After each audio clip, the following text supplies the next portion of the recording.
Good morning. Happy Monday to you. Welcome back to 4 More Minutes. I am the Soul Stir, Sam Bailey, stirring up your hearts and minds for God.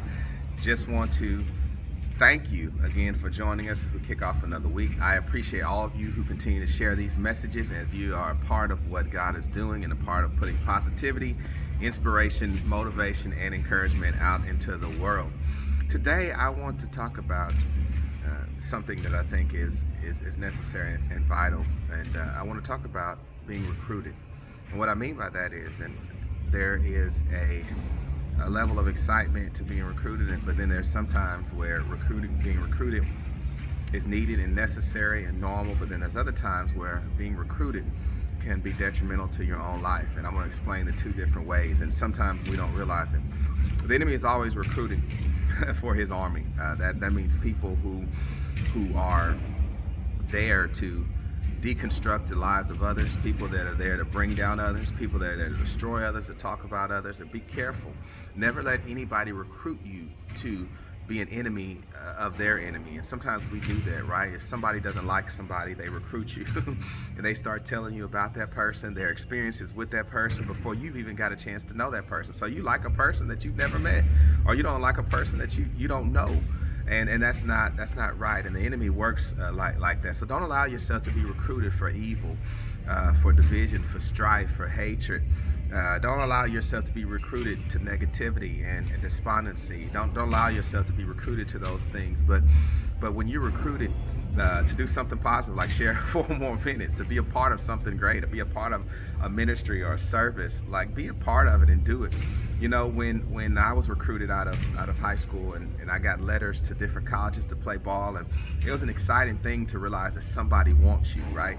And I think sometimes that is the crux of it. Like, you know, just that this school wants me, and they tell me what they can do for me, and they tell me what they expect for me to do for them, for me to do for them, and as a mutual agreement, I want to be there. And they want me there, and I think we got to realize that is that God needs more soldiers in His army, people who are willing to enlist for service, people who are willing to enlist to sacrifice.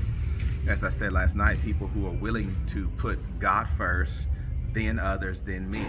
And I'm not saying that you shouldn't take care of yourself, but I'm saying in the terms of service and looking out for others, as the Word says, esteem others even better than yourself. And the Lord is looking for more people. And can you be recruited to God's army? Are you recruited? Are you fully enlisted? Are you fully a soldier for Christ, a soldier for God, a soldier for justice, a soldier for righteousness? And if you can realize that you're in His army, then you'll go about doing good wherever you go. And then you'll understand that, you know, in a recruitment process, both the person who is recruiting and the person who is being recruited have to agree that that's where they will be. I don't care how bad somebody wants to recruit you, you have to agree to go. I don't care how bad you want to go to the place, the person has to agree to recruit, to sign you. And so it's the same thing. God wants us to serve Him, but you got to be willing to go where He assigns you and do what He wants you to do.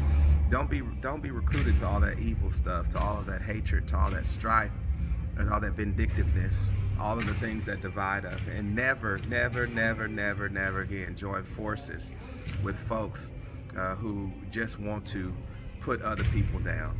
And you'll get caught up in that. You become collateral damage. You can stain your name. And most importantly, you could harm somebody. And I think that can really be a sad case and a sad situation when we found ourselves in some stuff, all because we get recruited. I don't care who it is. It could be a family member, a best friend, a cousin. Don't do that. Think on things that appear, things that are holy, things that are righteous, things that are just. Well, I hope you have an exceptional week, exceptional day, and remember, there is always a process, always a war that's being waged between good and evil. Always choose the good, and good always wins. Remember, in the end of things, in history, you don't want to be on the wrong side of that situation. Remember, God always wins. Keep your faith and trust in Him. Well, I'll see you tomorrow right here on 4 More Minutes. Share this with someone, and I hope you have a dynamic, outstanding day. Thank you, and God bless you.